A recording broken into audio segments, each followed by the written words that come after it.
s kitkom v svet pravljic.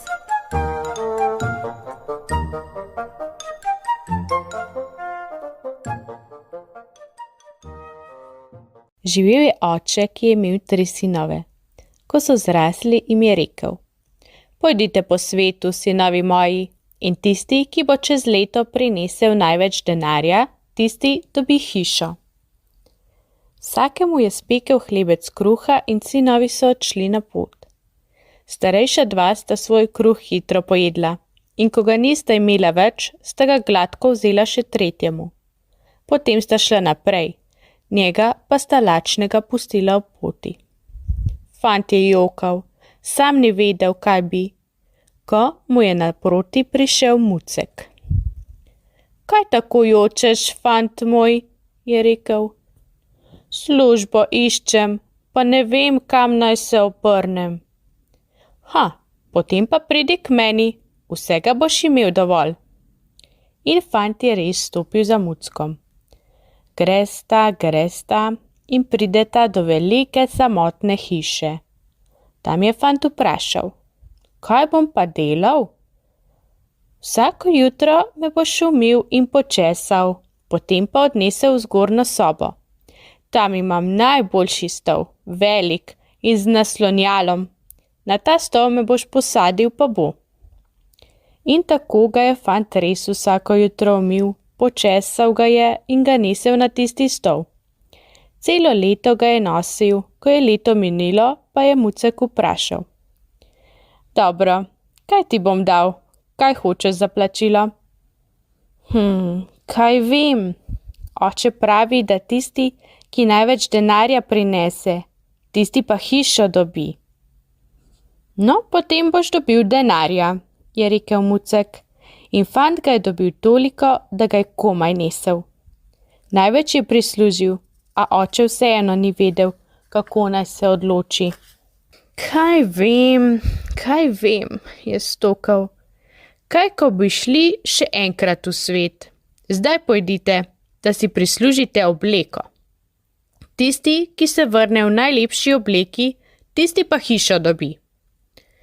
In spet je spekel vsakemu hlebec kruha in jih poslal na pot.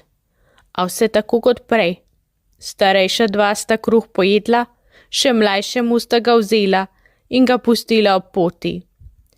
In ko revež ni vedel, kam naj gre, se je spet prikazal Mucek. Nehaj, kaj boš jokal?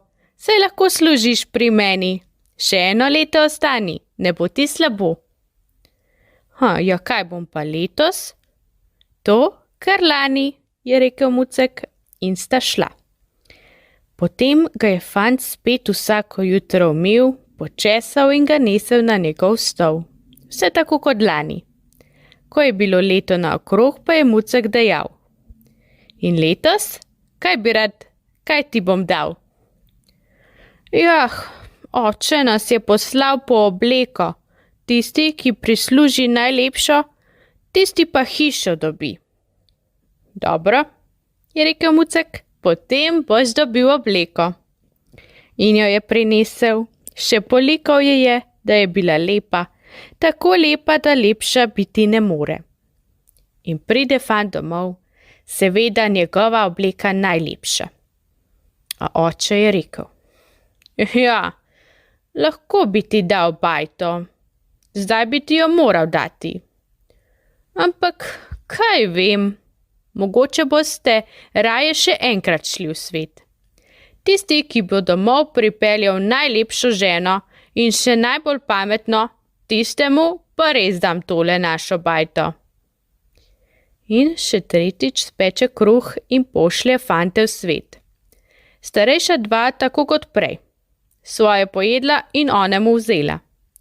Ko sta ga pustila, pa je k njemu spet prišel Mucek. Kaj boš jokal? Stopi z mano, saj veš, da te vzamem v službo, je rekel. No, kaj bom pa letos? A tisto, kar lani? Vidiš, že veš, je rekel Mucek, tisto, kar lani. In sta šla in ga je fant še 1 leto umival, še eno leto česal in nosil na njegov stol. Ko je leto minilo, je Mucek dejal: Kaj reci, kaj bi rad, kaj hočeš za plačilo? Oče pravi, da dobi hišo tisti, ki pripelje domov najlepšo ženo. In še pametno po vrhu. Dobro.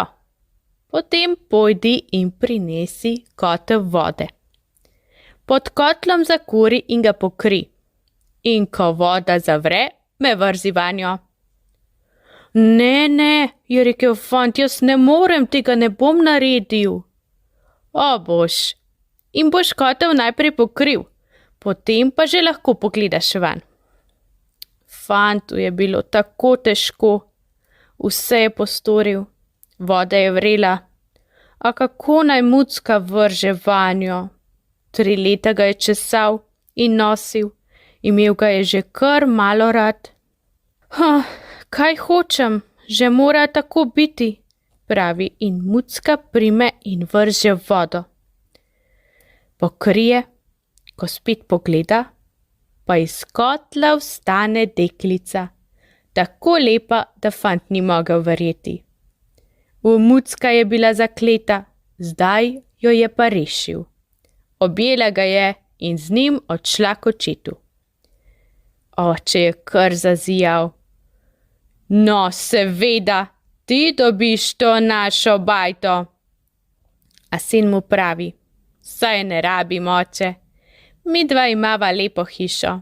Tole lahko pustim onima 2. Kar naj jo imate, jaz imam vsega dovolj. In sta z deklico odšla nazaj na njen dom in sta še dolgo in srečno živela.